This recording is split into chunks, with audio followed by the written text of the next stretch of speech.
Everyone, this is Mumbo. Welcome back to another episode on the Hermitcraft server. It is episode 85, and today we are starting things off above my witch farm. I have just been AFK overnight, so I'm very curious to see how many item drops we have inside our new storage system. Right, so if we turn this thing off, I can actually hear witches spawning still. And then fly over into this area here. You can see item drops are actually flying past me at this point in time, so that's very promising. Now, first off, oh dear, that's probably not a good sign.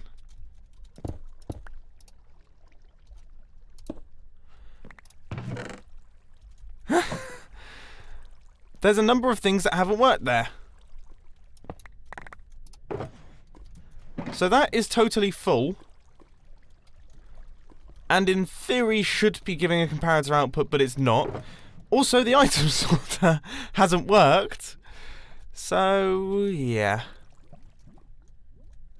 Brill. Ah, and the reason it didn't work is because a hopper and a few items like this fell into it, which of course means that there's no way for that to get filled. I mean, you'd have to get a bunch of diorite falling through the system and a bunch of cobblestone and a bunch of hoppers falling through the system. They'd have to fill up, and then it would allow it to move through.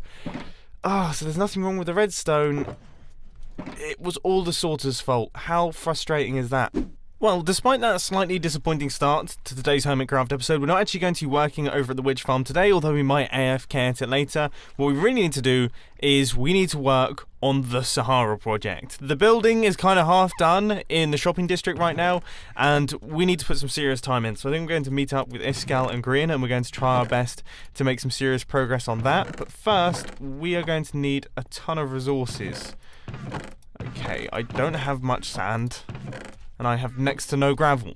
And the entire thing is made out of concrete. So, yeah, we're probably going to have to do some mining here. Right, I'm hoping this... Oh, no. So, I managed to find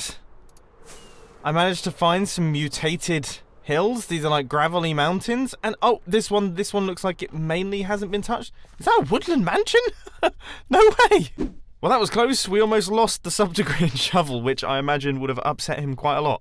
I think I might have to start charging Green some diamonds for advertising on my YouTube channel, because, you know, I mean, I've had that shovel now for, what, 10 or 12 episodes and some live streams as well, and obviously I pull my shovel out probably about 10 times an episode. That's realistically... I mean, how many viewers would that be in total? That would be insane. I think my rough estimate is that it's been seen 20 to 40 million times. That could be way off, but that's what I'm going to go with because it sounds cool. Anyway, a whole ton more resource gathering has been done since the previous clip, so I managed to get myself around about 7 shulker boxes worth of gravel, which should hopefully be more than enough. And then I also popped through to the mesa biome and got myself 3 shulker boxes worth of terracotta, which should be perfect too. And Iskall told me, I didn't realise this, you can mine terracotta with just a haste 1 beacon, so you don't have to construct the entire pyramid. It's amazing. And of course by mine, I mean insta-mine. So here we are at the current Sahara headquarters. As you can see, we've got the gigantic Sahara sign there, and then we have got all of these builds kind of wrapping around like this. And I think on this side, we're going to have the warehouse. So this is where all the redstone is going to be going. This is where all of the items are going to be packed up and moved into their shulker boxes and things. And then on the left-hand side, that's Grian's area of expertise. That's like the corporate end, the place where we're going to be having all the meetings, the discussions, and everything like that. But this is already looking pretty spectacular, and I am very excited to see what it looks like once it's done. And I think both myself, Iskall, and also Grian are going to get together and we're going to try our best. Really try our best to make some progress on this thing. God, it's difficult to judge the scale of it until you're actually underneath. Anyway, in come Iskall and Grian, and I mean, this is why recording with Grian is tough. Oh, you're just really behind. This is ridiculous. On your bed. Come I on. can't. Daddy's working. Daddy's working. On your bed. No. Go back. Come on the bed. There we go. Oh, wow. Anyway, on to business. I think Grian actually has a plan. So come into my temporary Sahara office that I make. We have our Gertrude, the receptionist here. Lovely. Hello, Oh, Gertrude. wow. Jeez. Yeah. Don't mind her. She's a bit. Welcome to Sahara! Oh my word! I think we're not gonna get anything sold with that type of customer service. No, get it away. Definitely have to replace her. Yeah, Oh yeah, my. yeah. Oh my goodness. She wasn't like this in the interview process. She was so nice. Oh, do you want to do it outside? Should we do it? I mean, on the Here, other side. let's do it in the vault. Okay, that's fantastic redstone, by the way. You haven't got an appointment! Okay. Oh, hi guys, you're already here. Oh, nice. Yes. Okay. Hi. Whew. This is the worst meeting room I've ever seen. It's a vault. It's not a meeting room. It's a vault. Oh, wait. You might want to close the door because there's a crazy woman out there. What is this redstone? Look, guys, okay, we need to take a serious rain check here. Can we actually run a business that is the size of Sahara? Right now, we have struggled to get into the office room. You've hired a terrible receptionist. We can't make it into our own vault. The vault is totally butchered. That's a good thing. I mean, that's a good thing. okay, that's a security thing. fair enough, okay. Remember that we have this man on the server, Green. He pushes every buttons 500,000 times. This vault is so safe that not even we can get into it. Okay, I think that's a plus. Sorry, I've calmed down now. These chests I are apologise for empty. doubting you. Oh wait, there's a partnership thing Yeah, here. we got the partnership. Our first partnership. I took care of it. Don't worry. Very nice. Okay. So, when are you guys going to actually help building? Yeah, that's kind of why we're here. I mean, we realized that we can't just. I mean, you are the architect. Like, you're an amazing builder, but we'll help you place blocks. Yeah. Excellent. Okay, so maybe we should time-lapse this together and then I can kind of guide everybody on what the plan is. That's I like probably that smart. idea. Because And then when it comes to doing the redstone, you can just tell me what to do. No, and I will go and I'm gonna do all of the placing of the redstone and the observers and no. Can you hear me still saying no, even though I'm getting further away? No. Can I place the buttons at the end? No, because you'll hit them a million times as you place them, Grian. You can't. That's you what can't. the customers are gonna do, though. What we could do is that we could install a roller coaster for you while we do the redstone. So you could be traveling around and look at us. Deal. So with that all sorted, it's time for a time lapse. So in today's time lapse chat, I want to talk to you about life in the VW bus. Because for those of you who haven't seen the previous episode of Hermitcraft or don't follow me on Twitter or anything, I am currently in my 1974 VW bus. Simply because where I normally record my videos in the studio, there's construction on both sides of it. 2 construction sites have opened up, and they were being quite noisy. And it's not the sort of noise, it wasn't too much of an issue for recording videos, but for example with the live stream day approaching, which was actually yesterday, but for the live stream day that was coming up, I thought to myself, if they suddenly start sandblasting or jackhammering or doing anything like that, then it's really going to cause an issue. So I had to take some drastic action, and I moved into my VW bus, and it's working really well. I mean, I said it during the last Hermitcraft episode, it's acoustically so much better than my actual studio. I think it's because it's got a soft roof lining, that helps, and then also I'm surrounded by soft furnishings. I've got curtains all around me, I've got pillows, blankets, everything, so it means that it sounds fantastic.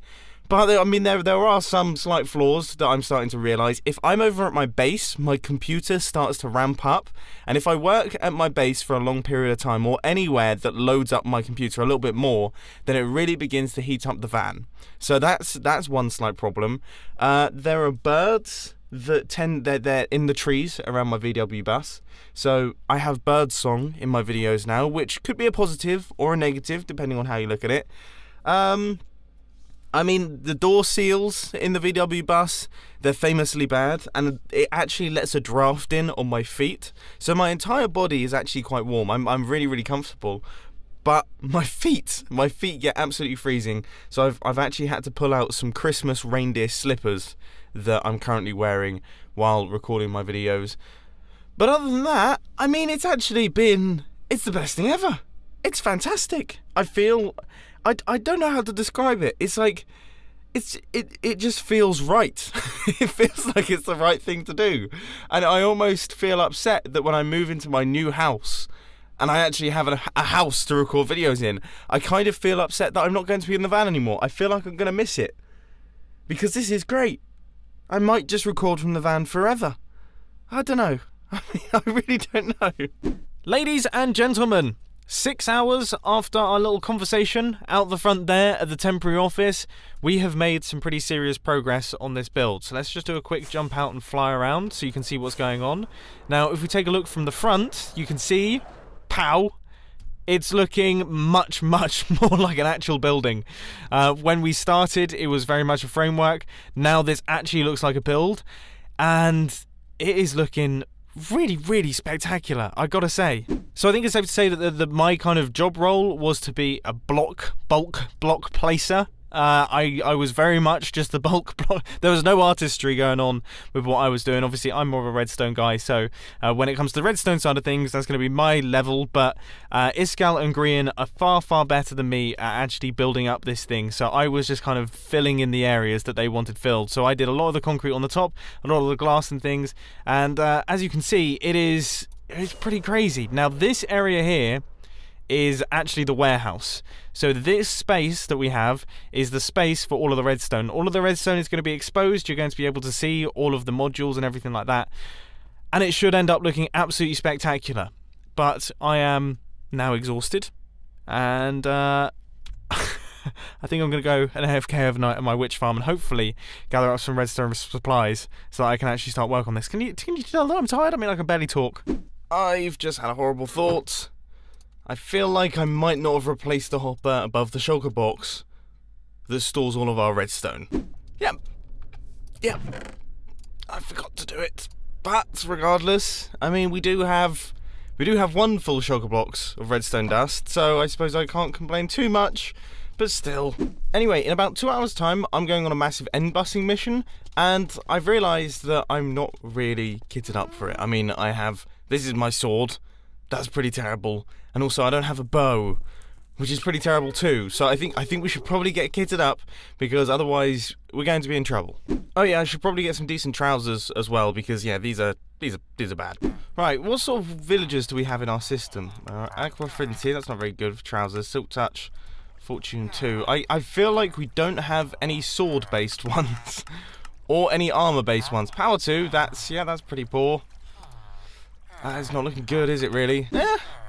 That's not too bad, but it is quite expensive. So unfortunately, instead of using my own villagers, I'm having to use these guys. But I refuse to buy any of Impulse's actual stuff, so I brought along some pumpkins, melons, and also some carrots, and hopefully we can make this work. So that is Protection 4 all sorted.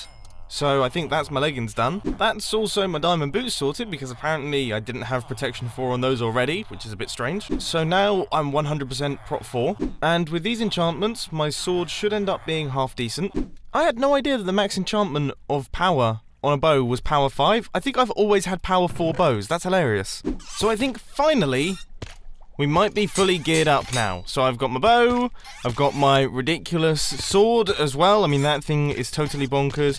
And I've got lots of very impressive armor too. I reckon we're ready to do this. I am feeling super, super positive. So I'm doing some end busting with Iskal in a little while. He's currently live streaming, and I got a little bit bored waiting to end bust with him. I think he's somewhere over there, so hopefully I can cruise in and crash his stream. Here we go. I'm sure he's going to be confused by this. What the heck? He's coming in! He's coming in hot! Okay.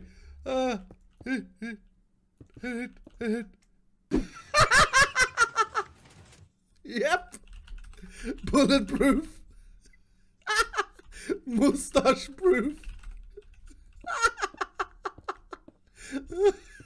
So that seems to work pretty well. You know, it was successful. Iskal really liked it, and then of course we did our end busting, and you should definitely check out that live stream, because that was a ridiculous quantity of fun. It was hilarious. But I thought I would pop into the office here because I have a bit of a story to tell you. I think we can all agree that the footage that we used of me flying the flying machine made it look like I was a very talented Minecraft player that executed everything perfectly, and Iskal even commented on the fact that he thought I had a fantastic flying machine. But you may be able to spot something slightly wrong with that tree there. And more importantly, a slight hole in that tree over there as well. And that is because when I first built the flying machine and activated it, it went in the opposite direction to what I was expecting and destroyed all of this and also parts of Scar's tree. So let's quickly patch that up. So now that's done, I mean, you know where I am. I'm up here in the witch hut once again. I really want this thing to work. Hopefully now I've actually done enough to make this thing function.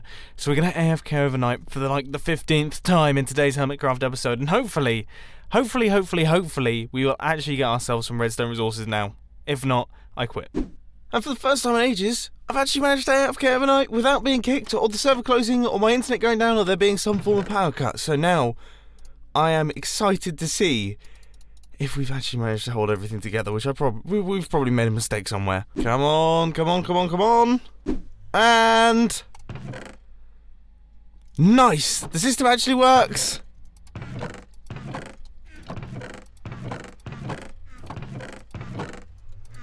I mean,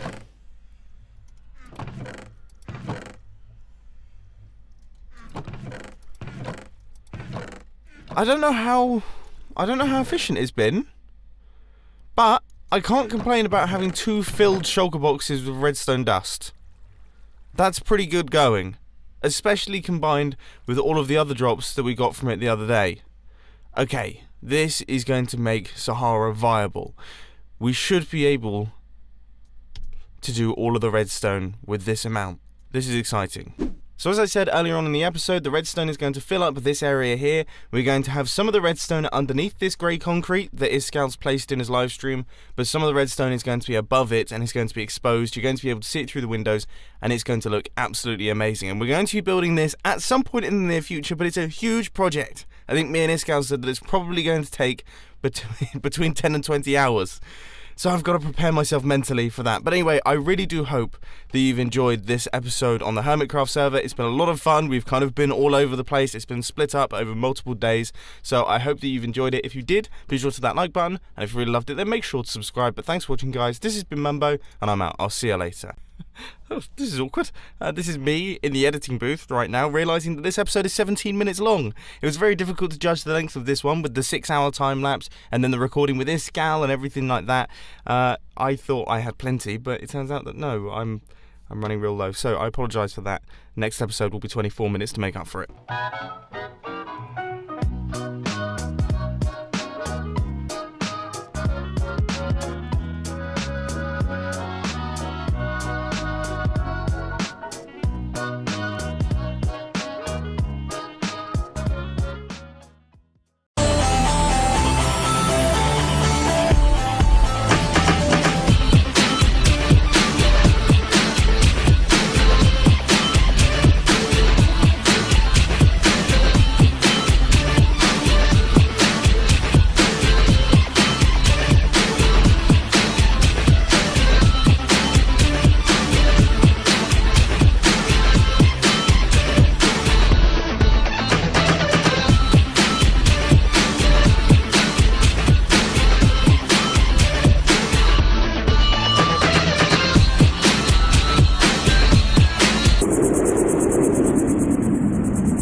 One.